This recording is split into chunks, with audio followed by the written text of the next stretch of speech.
At Chief Beligan Mensah's funeral, a man laughed loudly, shocking everyone. While the city cried, he stood smiling in torn clothes, whispering, "These tears are false, and so is this death." Shock and fear rippled through the crowd. No one could understand why anyone would laugh at a billionaire's funeral. Before we begin, make sure to like this video and subscribe for more unbelievable stories you won't find anywhere else. In every great African city, there is a story that refuses to stay buried. Elders whisper it in low voices, taxi drivers hint at it between traffic lights, and mothers warn their children about it when night falls. Nkolo City was no different. From a distance, it glittered like success itself, glass towers cutting the sky, neon lights buzzing through the darkness, money flowing like a restless river. But beneath that shine lived a hunger that never slept. Power here was worshipped. Wealth was mistaken for virtue. And the lives of ordinary people were often crushed quietly, without headlines or mourning. When Chief Beligan Mensah died, the city told itself it was the end of an era. A self-made billionaire, a generous philanthropist, a man whose name opened doors in politics and business alike, Beligan Mensah was more than a person. He was a symbol. He had risen from dust, or so the official story said, and now the entire city bent its head in sorrow. Flags lowered. Radio stations changed their playlists. Churches filled with prayers that sounded rehearsed. Nkolo City believed it was grieving a giant, but deep down, it was really mourning the comfort of believing that powerful men died clean deaths. The funeral was unlike anything Nkolo City had seen before. Long before dawn, black luxury cars lined the streets like obedient shadows, stretching farther than the eye could see. Foreign diplomats arrived with stiff smiles. Politicians arrived with practiced sadness. Pastors arrived carrying words that promised heaven while avoiding uncomfortable truths. Cameras hovered everywhere, hungry for tears, desperate to capture grief that looked convincing enough to broadcast. The air was thick with incense, perfume, and quiet competition. Who cried the loudest, who stood closest to the coffin, who appeared most affected. People whispered stories about Beligan's generosity, his donations, his influence, repeating them like protective charms. The coffin itself was polished to a mirror shine, heavy with gold details, sealed tightly as if even death had been instructed not to ask questions. The city stood still, holding its breath, performing grief with perfect discipline. For a moment, it seemed as though Nkolo City had agreed to forget everything else, rumors, rivalries, quiet enemies, and simply mourn. That was when the sound came. Not a cough, not a prayer, not a sob, but laughter. At first, people thought they had imagined it. A short burst, sharp and out of place, like broken glass in a temple. Then it came again, louder this time, unapologetic. Heads turned. Conversations died mid-sentence. I searched the crowd until they found him standing near the edge of the gathering, untouched by the careful order of the event. He wore torn clothes that had once been decent, now faded by time and neglect. His beard was thick and untrimmed, his skin marked by years of struggle, his posture relaxed in a place where everyone else stood rigid. There was something unsettling in his eyes, not madness, not fear, but clarity. His name, though many did not yet know it, was Sefiu, and he was laughing at the funeral of the most powerful man in Nkolo City. Gasps rippled through the crowd. Anger followed quickly behind. How dare he? At a moment like this, insults were thrown before questions could be asked. Some called him cursed. Others spat words like madman and demon. Security guards pushed through the crowd with urgency fueled by embarrassment and rage. As they dragged him away, his laughter softened, not into silence, but into a calm certainty. He did not struggle. He did not beg. He only turned his head and spoke words that sliced deeper than any shout. He said the tears were false. He said the death was not what it seemed. And then he was gone. That night, Nkolo City did not sleep well. The laughter followed people into their homes, echoing in their minds as they replayed it again and again. In bars, men argued over what they had witnessed. In markets, women shook their heads and warned each other to stay away from strange men. Social media buzzed with shaky videos and heated opinions. Some dismissed it as a distraction, an unfortunate interruption by a broken soul. Others felt something colder crawl up their spines. Why would a man laugh at such a funeral? Why there, and why with such confidence? By morning, the story had changed shape. Now it was no longer just about a billionaire's death. It was about a man who laughed at funerals. A man who appeared where power gathered to mourn itself. A man whose laughter did not sound joyful, but deliberate. quiet. Nkolo City tried to move on, but the silence left behind by Baligan Mensah's coffin felt heavier than expected. Something unseen had cracked beneath the polished surface of grief. And though no one said it out loud, many felt it in their bones. That laughter had not been madness. It had been a warning. The warning did not fade with daylight. Instead, it settled into Nkolo City like harmattan dust, fine and impossible to sweep away. Everywhere people gathered, the laughter returned in conversation, reshaped by fear and imagination. Taxi drivers swore they had seen the man before, years ago, when another powerful figure was buried with similar honors. Market women crossed themselves and said no good followed laughter among the dead. Office workers leaned closer to one another and lowered their voices, because in Nkolo City, even walls were rumored to listen. Some claimed the man was possessed. Others insisted he was a paid disruptor sent by jealous rivals. Yet no one could explain why his laughter felt so intentional, so carefully placed, like a drumbeat that arrived exactly when silence was expected. What disturbed the city most was not what he had done, but how unashamed he had been while doing it. He had laughed openly, as if he feared no consequence. And in a city where fear guided most behavior, that alone was dangerous. Within days, stories about the man gained a name and a history. They said his name was Sefiu, and they said it the way people say the names of storms or diseases, with caution. According to rumor, he had once lived a different life. Not always poor, not always broken. Some claimed he had been educated, well-spoken, respected in certain circles before something went terribly wrong. Others said he had worked close to powerful people, close enough to see things ordinary citizens were never meant to see. No one could agree on the details, but everyone agreed on one thing: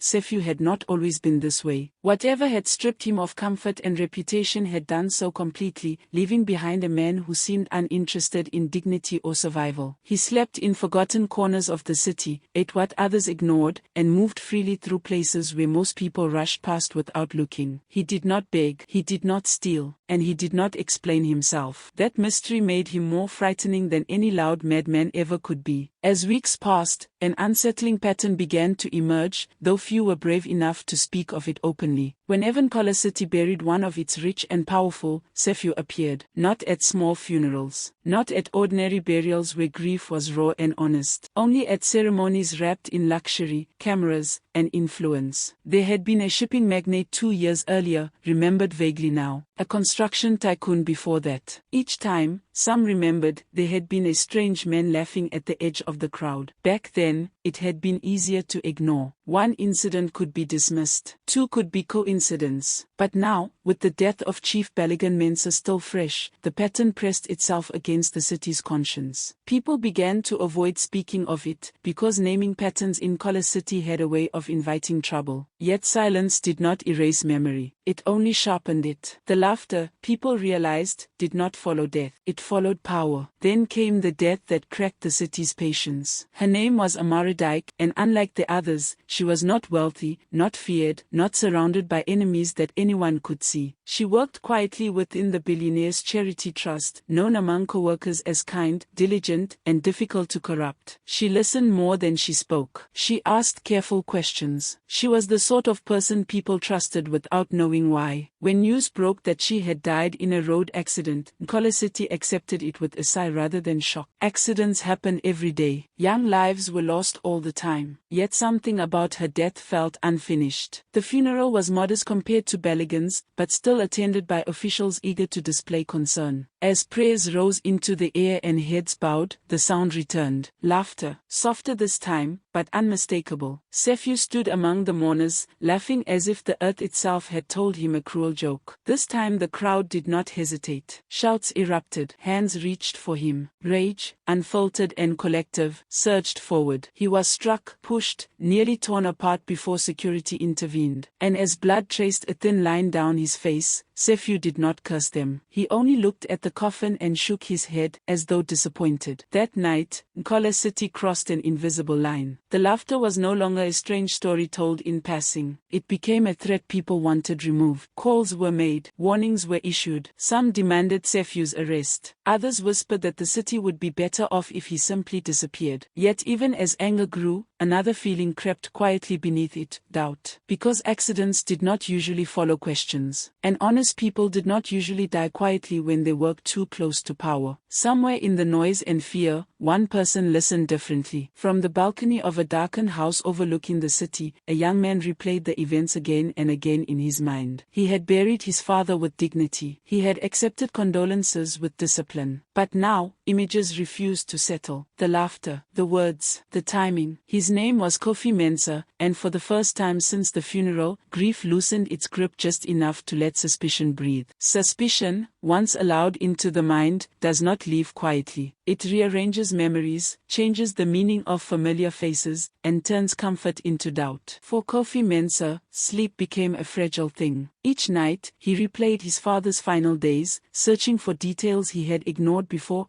an unexplained illness, a sudden weakness, the way conversations had stopped when he entered certain rooms. By day, he performed the role expected of him, the composed son, the inheritor of legacy, the man who would protect the family name at all costs. By night, questions crowded his thoughts like restless spirits. Why had his father's decline been so quick? Why had the doctors spoken in vague phrases instead of clear answers? And why had a strange man's laughter felt more honest than the tears of powerful mourners? Kofi hated himself for thinking this way. In Collar City, doubt was seen as betrayal, especially when directed at one's own blood. Yet grief had loosened something inside him. It had made him brave enough to imagine the unthinkable, that the story everyone accepted might be carefully constructed, and that the truth might be hiding where no one wanted to look. As Kofi's attention sharpened, one presence began to stand out with uncomfortable clarity: his uncle. The man was everywhere now, offering guidance, speaking gently about stability and unity, reminding everyone that the family must move forward. He was charismatic, well-connected, and respected in the same circles his father had once dominated. To outsiders, he seemed like the perfect guardian of the Mensah legacy. But to Kofi, something in his uncle's manner felt rehearsed. His condolences had arrived too quickly, his solutions too prepared. He spoke often of property, of influence, of protecting what the family had built, yet rarely mentioned the man they had lost. Kofi noticed how people deferred to him without question, how meetings ended with decisions already shaped by his opinions. When Kofi hesitated or asked for time, his uncle smiled patiently, the way one smiles at a child who does not yet understand the weight of responsibility. That smile lingered in Kofi's thoughts long after conversations ended, because it did not feel warm. It felt possessive. And in Collar City, possession was often the first sign of danger. The name Amara Dyke began to surface in Kofi's mind with growing insistence. Until her death, she had been little more than a quiet presence in the background of his father's vast operations. But now, small details demanded attention. Files she had handled were missing. Meetings she had attended ended abruptly when certain executives arrived. One of her co-workers, pale and trembling, confessed that Amara had been asking questions no one else dared to ask, about unusual expenses, altered medical reports, transactions that made no sense. She had spoken of patterns, of inconsistencies that pointed towards something deliberate. And then she had died. Officially, it was an accident. Unofficially, fear silenced anyone who considered otherwise. As Kofi followed the trail she had left behind, he felt the city's invisible pressure closing in. Phones went unanswered. Doors closed gently but firmly. People avoided eye contact. Collar City protected its secrets with quiet efficiency, and Kofi began to understand how easily truth could be buried beneath politeness and procedure. Meanwhile, Sefiu's presence became a rallying point for the city's unease. Anger toward him intensified, fueled by rumor and fear. When he was spotted again near a government building, a crowd gathered quickly, voices rising with a dangerous hunger. This time, the violence came close to completion. Stones were thrown, blows landed. Someone shouted that he should be taught a final lesson. Watching from a distance, Kofi felt a sudden clarity cut through his confusion. This man, broken and despised, seemed to know something the city wanted erased. Without fully understanding why, Kofi intervened. He did not announce himself. He did not argue with the crowd. He simply used influence the way it had always been used in Collar City, quietly, effectively. Security arrived. The crowd dispersed, disappointed but obedient. Sefiu was left bleeding but alive. Their eyes met briefly, and in that moment, Kofi felt seen, as though the stranger recognized his doubt before he had spoken it aloud. The decision was made that night, in the silence that followed, violence narrowly avoided. Kofi could no longer search for truth from within polished offices and guarded conversations. If answers existed, they lived where the city discarded its unwanted, among forgotten streets and abandoned factories, where people learned to survive without illusions. Against every warning he had ever received, Kofi went looking for Sefiu. He crossed into parts of Nkola City where wealth did not reach and power did not pretend to be kind. Rusted gates, broken windows, the hum of forgotten machines filled the air. There, in the shadow of the city's progress, Kofi finally found the man whose laughter had started it all. Sefiu stood calmly, as though he had been expecting him, and for the first time since his father's funeral, Kofi felt fear mixed with relief. Whatever truth waited ahead, he knew there was no turning back. Sefiu did not flinch as Kofi approached. The street they stood on was narrow, flanked by abandoned warehouses whose windows were broken like tired eyes. Rusted signs swayed in the wind, and the faint smell of oil and decay lingered, but Sefiu's presence seemed untouched by the world's neglect. He watched Kofi with a patience that was almost uncomfortable, as if he had been waiting for this encounter for a long time. Kofi swallowed the lump in his throat, trying to measure the courage it took to speak, and finally asked the question that had haunted him since the funeral: "Why do you laugh at their deaths?" "At my father's funeral." "At hers." Sefiu's eyes did not shift, and his lips curled into the faintest smile, not of humor, but of understanding. "I do not laugh at death," he said slowly. "I laugh at what they have hidden beneath it. I laugh at the lies that follow them to the grave. And I laugh because no one else will speak the truth they feared to see." Those words struck Kofi like a sudden gust of wind. In Nkola City, truth had always been a dangerous companion, and here it was standing before him, unafraid. Sefiu began to tell the story, not with haste, but with deliberate care, as if every word carried weight beyond understanding. He spoke of Baligan Mensa not only as the public figure Kofi had known, but as a man whose final days had been manipulated by forces close to him. Slow poison, carefully administered over weeks, had weakened Baligan, making his decline appear natural to doctors and the public alike. No one suspected the hand that guided the lethal mixture. And then there was Amara Dyke, whose kindness and integrity had made her an unintended witness. She had discovered inconsistencies in the billionaire's care, unexplained withdrawals, altered medical logs. The moment she realized the depth of corruption, she became a target. The road accident, presented to the public as misfortune, had been a cover. Sefiu's voice held no anger, only a cold clarity that unnerved Kofi. Every word was a thread, weaving a tapestry of deceit that Kofi had never imagined, a truth buried beneath the city's grandiose surface. As Sefiu explained, Kofi felt the pieces of a larger puzzle fall into place. The laughter, he realized, was never a mockery of death, it was a declaration that the hidden hand of betrayal would not go unnoticed. Each funeral was a stage, each moment of visible grief a distraction from the sins that had taken root in Nkola City's elite. Sefiu had watched, studied, and waited for the right person to notice. Kofi understood now that the man's presence was deliberate, calculated, and merciful in a way most would not comprehend. He had laughed to warn, to reveal, and to provoke thought in a city numb with pretense. For a moment, Kofi felt shame, not for himself, but for the world he had lived in, where appearances mattered more than honesty, and where tears were often counterfeit, offered for the sake of convenience rather than sorrow. The revelation extended further than Kofi could have anticipated. Every funeral, every wealthy or powerful death that had stirred Sefiu's laughter, traced back to the same network of ambition, greed, and manipulation. And at the center of it all was Kofi's own uncle, whose charming demeanor hid a hunger that had gone unchecked for decades. He had orchestrated events, manipulated trust, and silenced those who threatened his ascent. The discovery was almost too much to bear. Kofi felt anger, confusion, and betrayal twisting inside him. He realized that preserving the family legacy meant more than protecting wealth, it meant confronting the rot within it, a rot that threatened not only memory but life itself. The man who had been a familiar shadow in the family's life, the one always ready with advice or a smile, had secretly been shaping debts and hiding truth behind a polished mask. By the end of their long conversation, Kofi knew what he must do. The city outside would never willingly accept the truth, but he could not turn away. He had seen the cost of silence. Sefiu, the man everyone feared and ridiculed, had given Kofi the courage to act. The laughter that had once felt so alien now resonated as a call to justice. Kofi returned to the city not as the obedient son, but as a seeker of truth, carrying with him evidence, insight, and a resolve that would shake the foundations of Nkola City. For the first time, he understood that power without accountability was a weapon, and that the laughter of a single man,